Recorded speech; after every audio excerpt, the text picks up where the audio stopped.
You are listening to This is Oklahoma, hosted by Mike Hearn, telling stories of Oklahomans and those that have made it their home. This podcast is presented by the Oklahoma Hall of Fame, telling Oklahoma stories through its people since 1927. Follow them online at oklahomahof.com and definitely on Instagram at oklahomahof. Let's get into today's episode. Can I tell you another funny story? Oh yeah, I want to tell you about Con Long. Yeah. Con Long was a state representative from down around Holdenville. We woke around that area. And he's former mayor. He got elected to the legislature, and he had breathing problems, and we called him Snortin' Con. And he would talk to you talking like this. And he's in the legislature, and he was popular. Yeah. They liked him. He's mayor of his hometown. He was elected to the legislature, but he was Snortin' Con. Well, my first session, the new members sit on the back row of the legislature. Yeah. New members are on the back row. As you get seniority, you get to move down front. Well, I'm on the back row, and every week there's there's a minister that comes and opens every day of session with a prayer.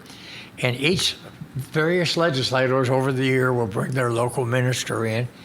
But one day, we were opening on a Monday, and the Speaker of the House of Representatives said, I have some sad news. Con Long has just died. He's found dead in his hotel room in downtown Oklahoma City, and he's dead. And so we're going to ask the minister, who had never met Con Long, to pray for Con and his family.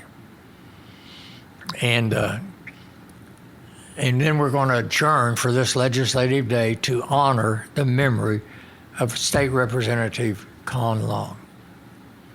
So the minister prays, and the Speaker hits the gavel on the podium, said, we're adjourned. So I'm on the back row, so I get up and I walk out the back door. And there's Con Long standing there, and he's walking towards the door, and he says, and he's snorting Con. I said, Con, you're dead. He said, and I'm quoting Con Long, he said, where the hell everybody going? And I said, Con, you're dead. And they had found him dead. The hotel doctor had pronounced him dead. They were taking him to a morgue, the body to a morgue, and he came to. And he said, I don't want to be late for the legislative opening session. Take me directly to the Capitol. So they brought Con in the hearse to the Capitol, and he was walking in as we adjourned. And so serving in the legislature was fun. We had, and everybody kidded him, of course, from then on, you know. Yeah. And but I never will forget. I said, Con, you're dead.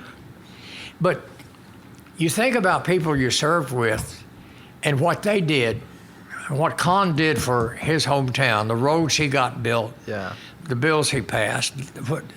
And you think about Jim Nance from Purcell, and Jim Nance was in the House, and then he was in the Senate. And the Senate dominated the House of Representatives. The Senate dominated state government.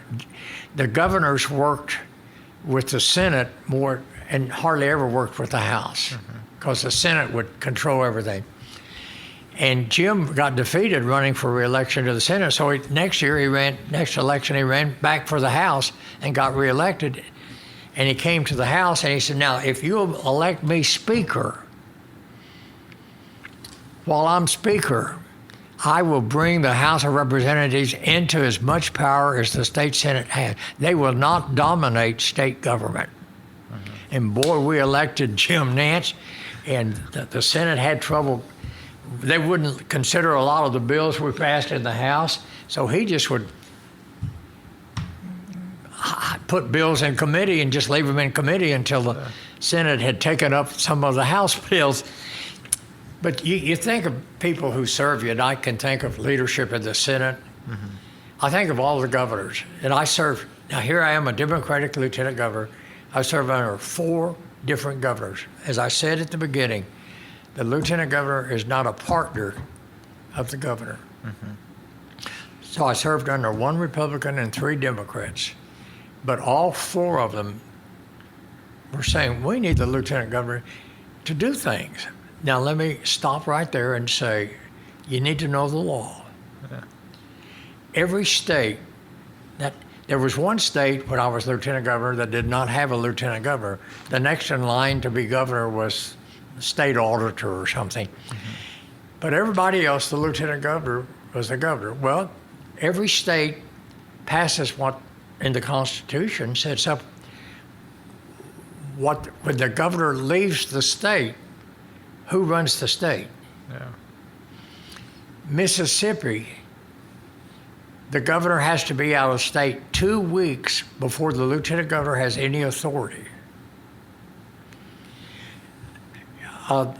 In the state that had only no lieutenant governor, but they had another guy in line, the governor was in Asia when they had a terrible problem, a natural problem, a storm or something, and the lieutenant governor, under their law, the governor could not call out the National Guard if he was not in the state, and the lieutenant governor did not have the authority to call out the National Guard. So they had a storm in their state, and they were trying to help the injured, the wounded, the destroyed, clean up the street, and the lieutenant governor could not call out anybody to help. But in Oklahoma, the Constitution is the instant, the very instant that the governor crosses the state line, he or she is still the governor, but does not have any authority in Oklahoma. The lieutenant governor has complete authority of the governor. Yeah. So if the governor went to Washington, D.C. to try to get some legislation passed, the instant he crossed the Red River going to Dallas to get on the get on a flight from Dallas or the instant he was in another vehicle, that he crossed the state line, and he has no authority. Yeah. And so several times in my 16 years, I had complete authority as governor. I called out the National Guard. I signed bills. I signed paroles. I signed pardons. I had complete authority that the governor had instantly. Now, what's interesting, I don't remember which governor it was, but back in early history, before we had a lot of airplanes, the governor of Oklahoma went to New York City on a train. Well, the governor's the lieutenant governor. And the governor's on the train coming back from New York City to Oklahoma, I repeat, on the train. And the lieutenant governor signs a whole bunch of pardons that a lieutenant governor hadn't signed before, that the governor had looked at but did not sign. Yeah. And the lieutenant governor signed paroles the governor would not sign. And the governor was livid, according to Oklahoma history, that the lieutenant governor would pardon or whatever he did. But the Constitution says he has complete authority. Yeah. Well, the governor went to the railroad and got the time that it crossed the Kansas-Oklahoma border coming back into Oklahoma, and all pardons and paroles that he'd signed before he crossed the border were valid. Yeah. But several people that the lieutenant governor had signed after he had crossed into the Oklahoma and was now governor again, those people had to go back to prison. So you never know you never know what's going to happen. Right. Oh, Oklahoma history is amazing. Yeah. The governor of Mississippi told me one time that he was in Virginia and he got sick and they confined him to an emergency room in a hospital. Yeah. And you have to be out of state 2 weeks before the lieutenant governor has the authority, and the governor and the lieutenant governor did not get along. But the governor's doctors had assigned him to emergency room not to leave the hospital or he could die under the threat of death. And 2 weeks was coming up, and the governor said, I can't let that dirty guy be the governor of Mississippi. And so he called his staff, and they went back down to Mississippi and said, you must agree that you will not do anything without asking the governor that does he agree with you while he's still in the hospital, or he's going to get in a chartered air flight and fly back to the state, and you may be responsible for his death. So the lieutenant governor, who had full authority of the governor, said, okay. Okay, yeah. Don't tell the governor, take care of his health. Yeah. He doesn't have to get back. God. Talking about kind of just the stuff that you've done as a governor and as lieutenant governor, one of the things I didn't know was about the state song, and I know that's a great story. And I'd love to hear you tell that story about how you had a part in our great state song. Well, let's go back to the beginning and say that from the time I was wanting to be governor, the time I served in the legislature, time I was lieutenant governor and governor, I spent probably a fourth of my time working on the image of the state. Oklahoma's image statewide was, well, let me tell you, I went to Hong Kong one time, and the president of the largest bank in Asia, hosted a luncheon for me, hosted a reception for me. And I was the lieutenant governor, and he hosted a reception. And he was the richest, largest bank holder in Asia. And he was tied up and he came in late. So when he came in, instead of coming and being introduced to me, he walked immediately to the podium. Yeah. And he said, I want to welcome and he spoke perfect English, I want to welcome the lieutenant governor of Oklahoma to Hong Kong. I want to tell you how proud we are to have you here. I want to welcome the lieutenant governor of Oklahoma. And then he stopped and he said something that had bothered me all my years of public service. He stopped and said, Oklahoma. The only thing I know about Oklahoma is what I read in the Grapes of Wrath. Now here I am representing the state in Hong Kong, trying to get a company to move, and all he remembers is what he read in the Grapes of Wrath. Yeah. And so over the years, I tried to, now let me go back to my high school days, 1943, World War II's going on. I'm a sophomore in high school, and I'm upstairs on the back porch, we have a bedroom that we call the upstairs back porch. And I'm up there studying for a test that I'm going to have Monday when I get back in high school. And I'm listening, of all things, you may not have ever heard of it, to the Lucky Strike Hit Parade. You ever heard of that? Never heard of that in my entire life. Jenny, have you ever heard about it? I've heard of it. Okay.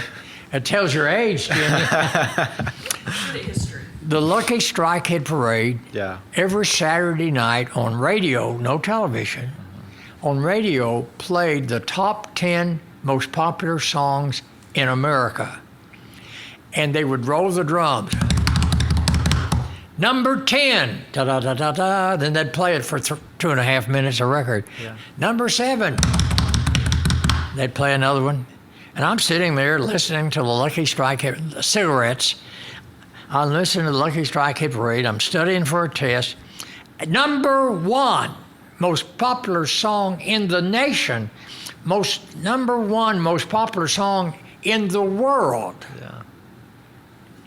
is Oklahoma. And they play, and I stopped and I said, my gosh, they're singing they're playing a song about my state, Oklahoma, and it's the most popular song in the nation, Lucky Strike Hit Parade, and the most popular song in the world. 1943. 1953, 10 years later, I'm in the legislature and I introduced the bill to change our state song from the original state song to Oklahoma. And I thought, as all those years then, in 1953, I'd introduced this song as this young state legislature from McAlester, and I thought it'd be a piece of cake. And Old Man Huff, as we called him, Old Man Huff, he must have been 60. In those days, he was old to me. Old Man Huff, from Ada, Yeah. opposed changing the state song. And he spoke on the floor of the legislature from the microphone down front. And I saw him convincing, I could tell by looking at the legislators that he was convincing them to vote against changing from a quote unquote, I can remember what he said, a song steeped in tradition and couched in history, written by an Oklahoma lady historian, and it's called Oklahoma a Toast. And you want to change it from a song written by a historian who was from Oklahoma to a song written by two New York Jews who've never even been to Oklahoma? And I just saw, and he started speaking, continued speaking, but he started singing the original state song. And he left the microphone and he walked on the floor of the House of Representatives, 1953, and he'd get a hold of your shoulder, your arm, and pull you up and make you stand for the state song. And he sang it. Yeah. I give you a land of sun and flowers and summer the whole. That's our state song. Yeah. And then he got to the chorus and he started crying. He started crying as he was getting, and he got the whole House of Representatives standing, and a few of them knew the song, not many, but he got to the Oklahoma, Oklahoma, fairest daughter of the West, Oklahoma, Oklahoma, it's the land I love the best. I have always sung her praises, but I have not told the half. So I give you Oklahoma. It's a toast we all can quaff. I said, quaff? That's quaff. But it's quaff, so it rhymes. And I said, he wants a song that you can quaff, but he doesn't want a song written by two New York Jews. So I saw my bill going down but in the small print, you can lay a bill over for a legislative day. So I turned and said, Mr. Speaker, I move that House Bill, whatever it was, 1014, whatever, I move that House Bill lay over for one legislative day. And Old Man Huff didn't know what I was doing, so he didn't object. If he had objected, we would have never changed the state song. Yeah. But I laid it over one legislative day. And I motioned to Ira Humphreys, who was state representative from Chickasha, where then the Oklahoma College for Women was, and I said, have you got a choir down at a choral group down at Chickasha that can sing Oklahoma? Said, we just did that production. I said, okay, I need them here tomorrow in their costumes. And I want them to sing all the songs, some of the songs from Oklahoma, and end with Oklahoma. Then I called Ridge Bond. Now, Ridge Bond helped me because Ridge Bond lived in Tulsa. But now the play was written by two New York Jews, but Ridge Bond, who currently lived in Tulsa, was the only Oklahoman who ever starred on Broadway as Curly. Mm-hmm. And he not only was from Oklahoma, he was from McAlester High School and had gone to high school with me. Yeah.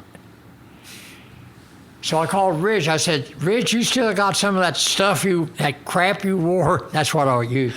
You still got some of that crap you wore when you were playing? Yeah, he said, yeah. I said, okay, put it on. Come over here tomorrow. You're going to sing Oklahoma to the House of Representatives with the choral group from Chickasha. He said, when do we practice? I said, there is no practice.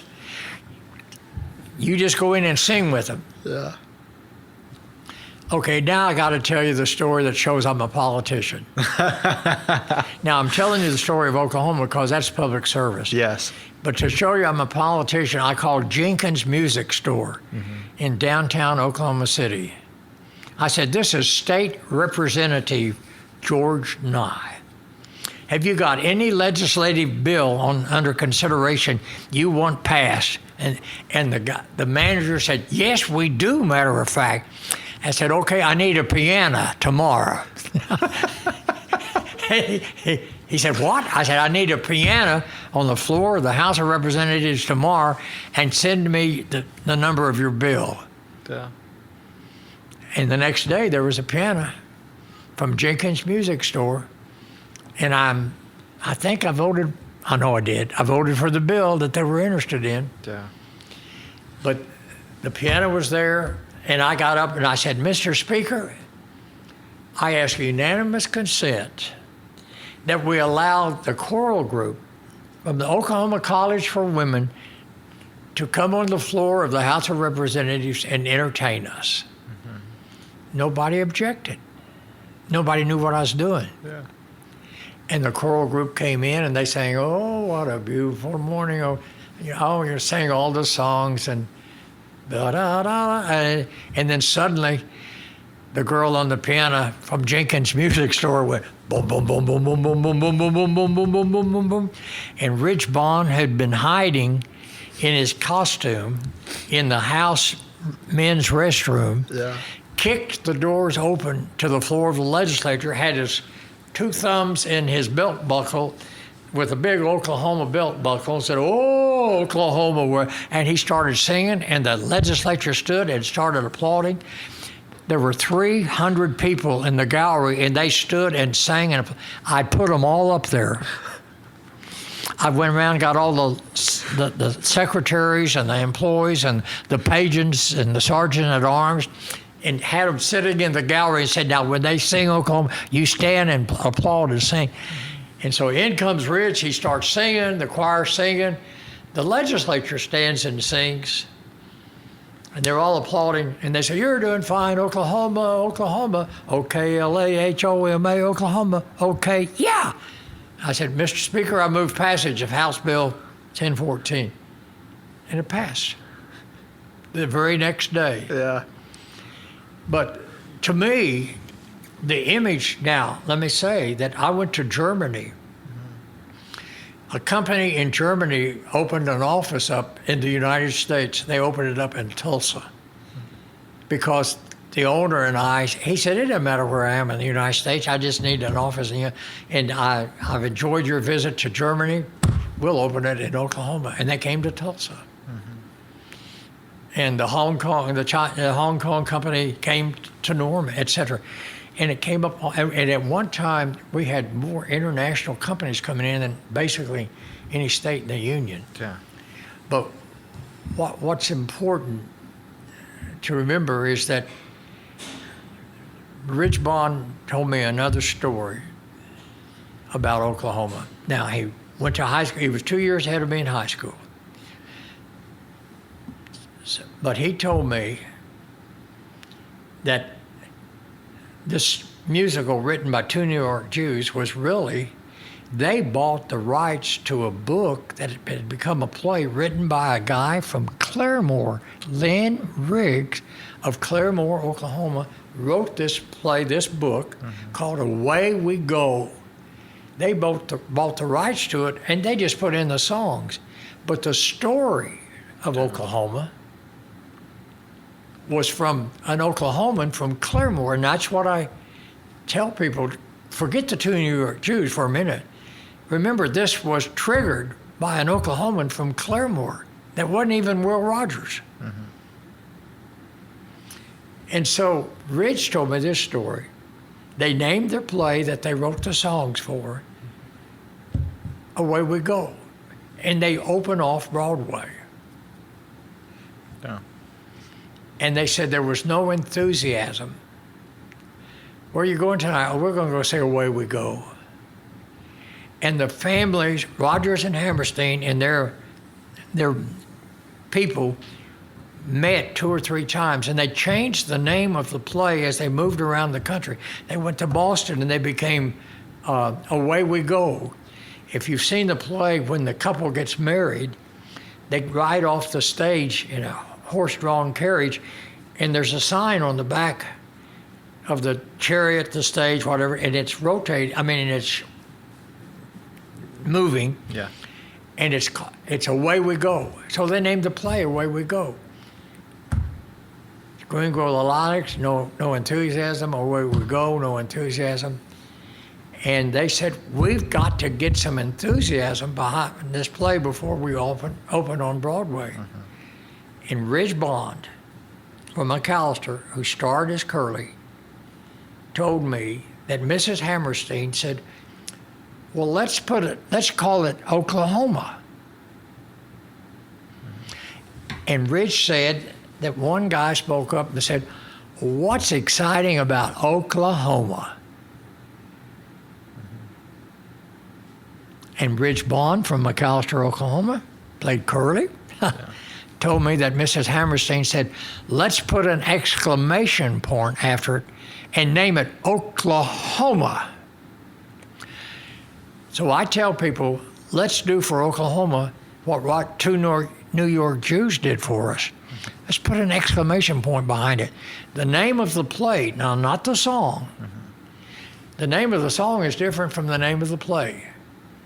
But the name of the play is Oklahoma, exclamation point. Oklahoma.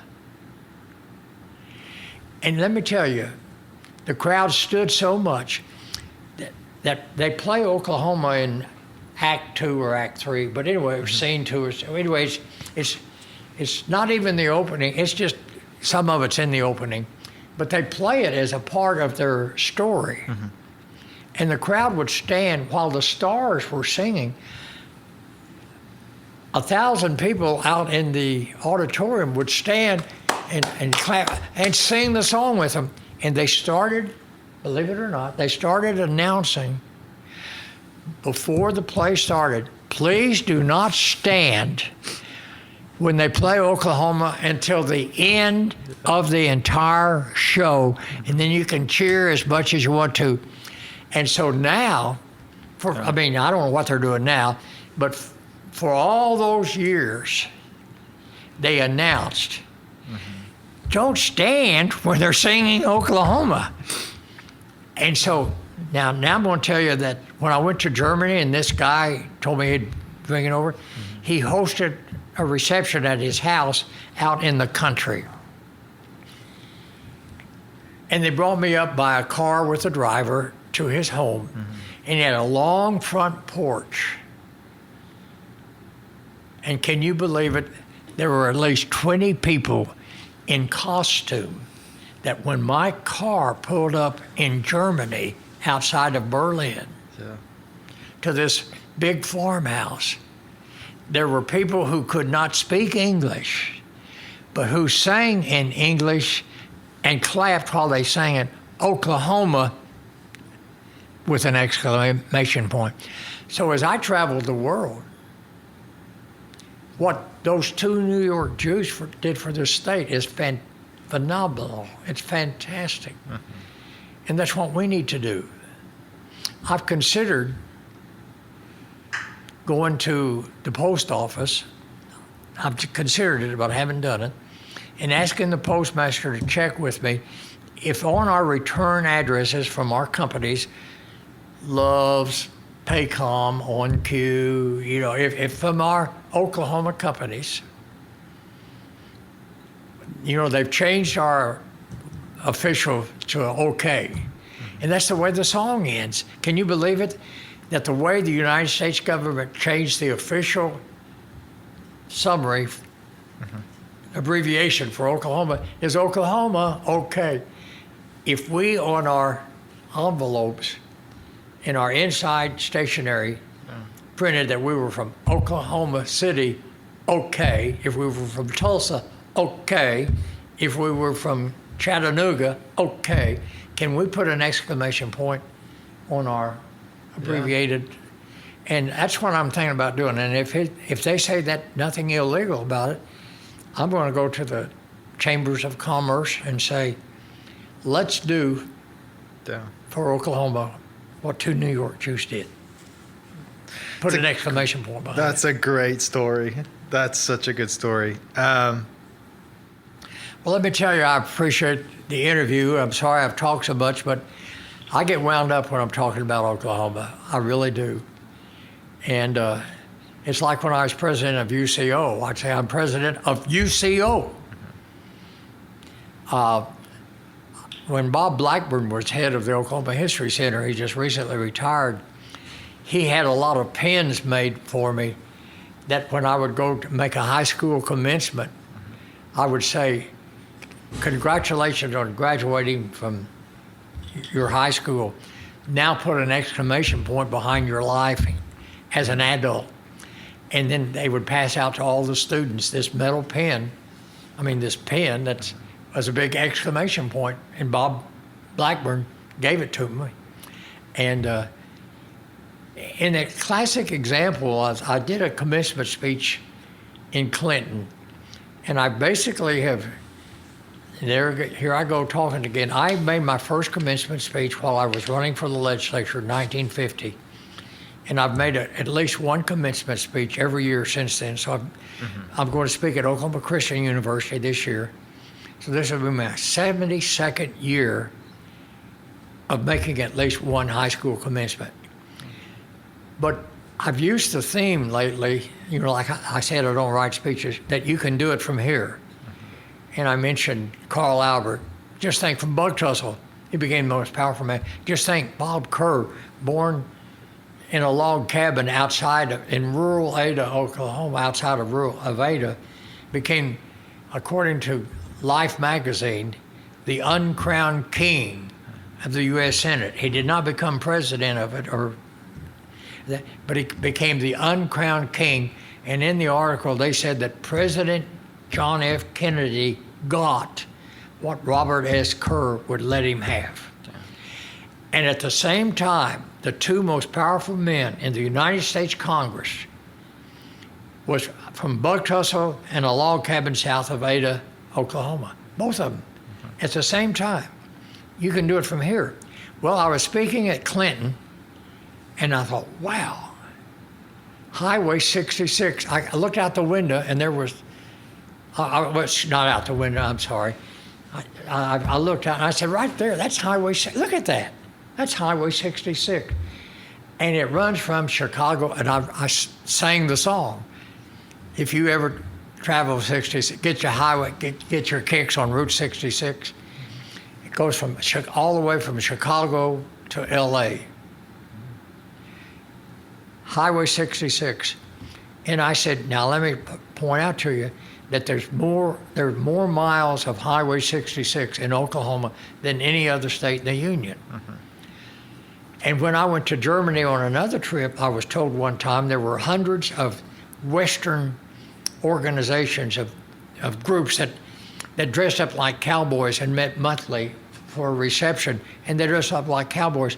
And they would come as a group to the United States and charter a buses from Chicago and go to LA in their cowboy outfits from Germany.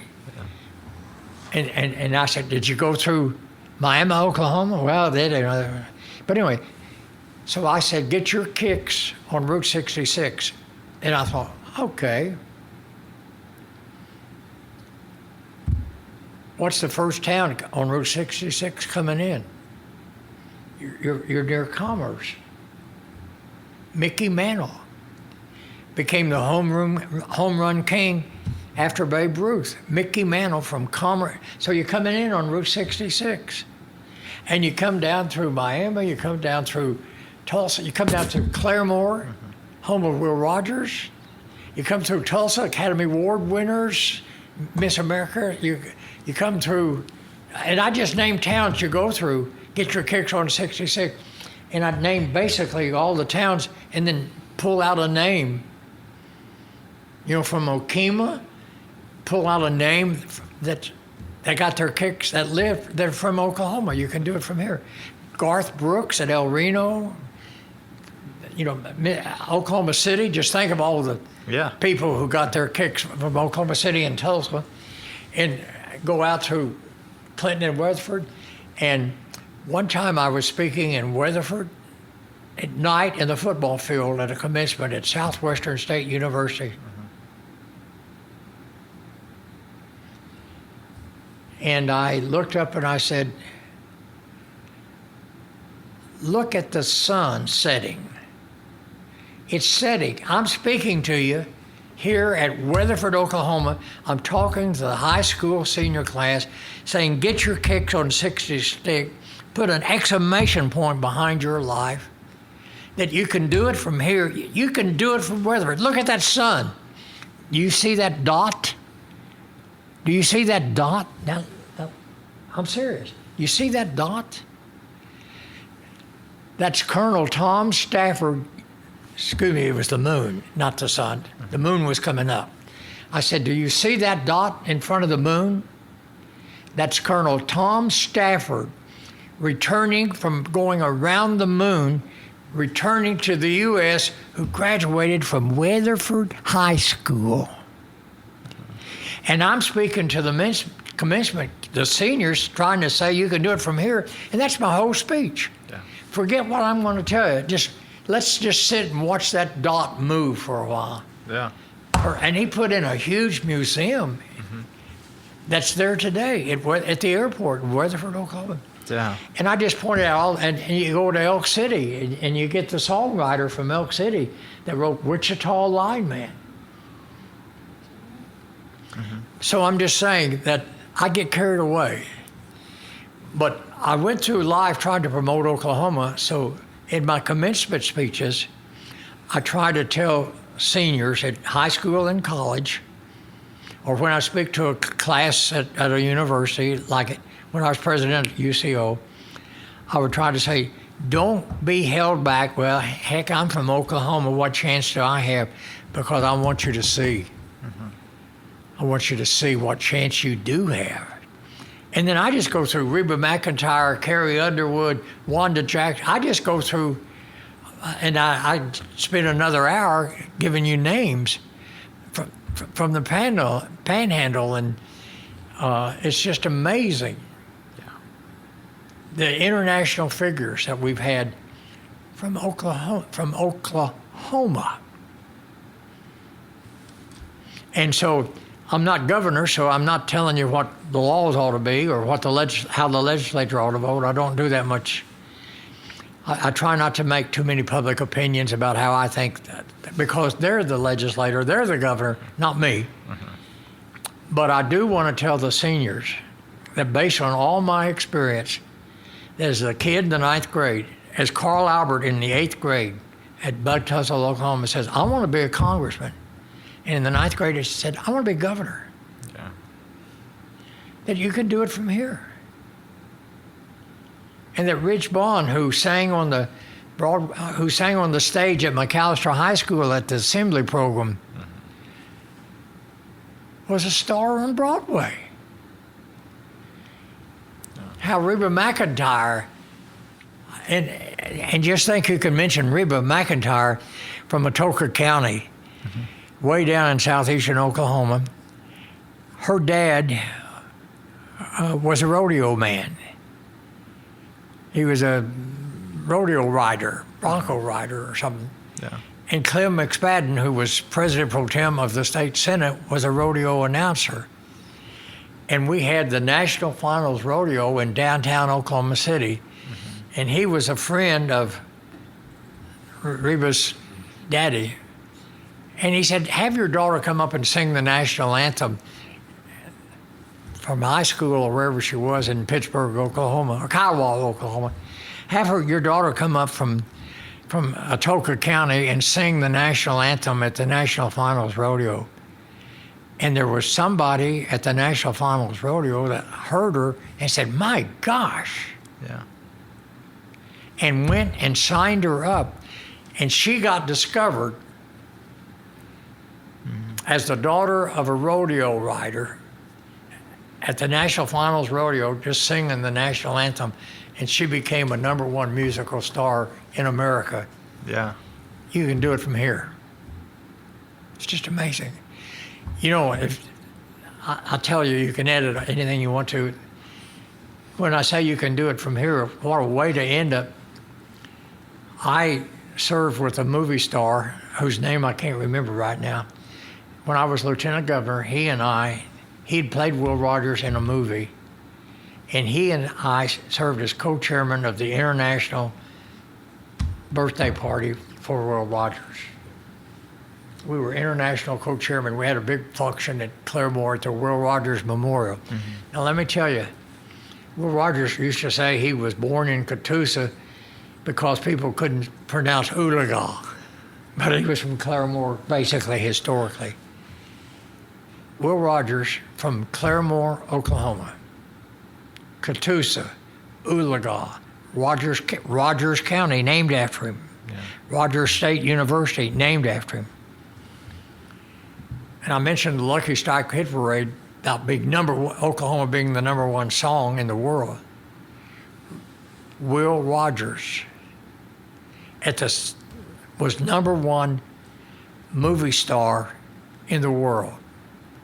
Will Rogers from Oklahoma was #1 radio commentator in the world. Will Rogers from Oklahoma was the #1 star on Broadway from Oklahoma. Will Rogers from Claremore, Oklahoma was the #1 newspaper. He wrote a weekly newspaper column. At the same time, this guy from Oologah, Catoosa, and Claremore, he was #1 in the world in 4 different categories. In the world, from Oklahoma. So when you drive down the Rogers Turnpike, when you pass the Will Rogers Memorial in Claremore, when you hear about Will Rogers or anything, the movie, when you hear the name Will Rogers, just stop and think. In the world, from Oklahoma. He put the exclamation point behind his life. And he was the image for a long time before he died in the airplane crash in Alaska with Wiley Post, who also was from Oklahoma, who invented space travel. He took an ocean diver's helmet and put it over his head and flew into space and could breathe. From Oklahoma. You got to take me home. I'm sorry. A great way to end. No, but I love that because I love that and I love the fact that every time it comes back to you can do it from here, right? Like, that's powerful. I love it. We sat down with you for more time than I expected, and I really appreciate your time because you've told some amazing stories. Make that 2 different programs. Oh, well, we will do that. Don't make somebody listen to me 2 hours. People are going to be listening to this for a long time. This is amazing. But thank you so much for taking the time out. Thank you. And see, my wife tells me, quit talking so much. Hey, you've talked about her today, so that's a good thing, right? She'll be happy. I'll be 95 in June, so just remember. I will remember that.